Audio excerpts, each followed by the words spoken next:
Shalom, salam sejahtera. Renungan malam seiman ditulis oleh Dr. Kathleen Liwijaya Kuntaraf dan Pendeta Dr. Jonathan Kuntaraf. Judulnya adalah Roh Allah. Tetapi apabila Ia datang, yaitu Roh kebenaran, Ia akan memimpin kamu ke dalam seluruh kebenaran.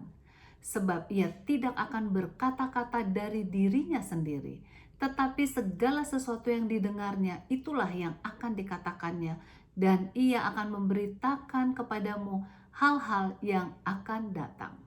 Yohanes 16 ayat 13. Siapakah Roh Kudus itu?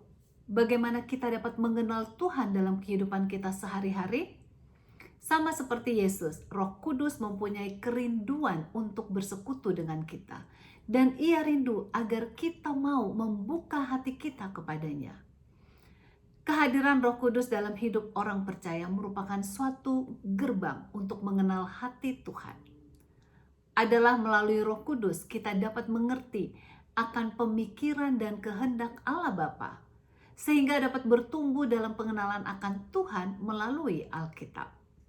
Adalah melalui Roh Kudus kita dapat merasakan manifestasi dari kehadiran Tuhan.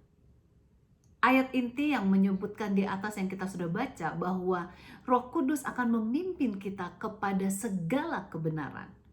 Lebih lanjut Paulus dalam 1 Korintus 2 ayat 10-11 menyebutkan, karena kepada kita Allah telah menyatakannya oleh Roh, sebab Roh menyelidiki segala sesuatu, bahkan hal-hal yang tersembunyi dalam diri Allah. Siapa gerangan di antara manusia yang tahu apa yang terdapat di dalam diri manusia selain roh manusia sendiri yang ada di dalam dia? Demikian pula lah, tidak ada orang yang tahu apa yang terdapat di dalam diri Allah selain roh Allah. Jadi jelaslah, untuk berhubungan dengan Tuhan diperlukan Roh Kudus. Kita bukan saja mengenal Tuhan dari waktu ke waktu melalui Roh Kudus, akan tetapi kita boleh menyapa setiap hari kepada Allah Bapa dan Yesus Kristus melalui Roh-Nya. Manusia diciptakan untuk mengenal dan mempunyai hubungan dengan keseluruhan dari ketuhanan yang akan membawa transformasi dalam kehidupan kita masing-masing.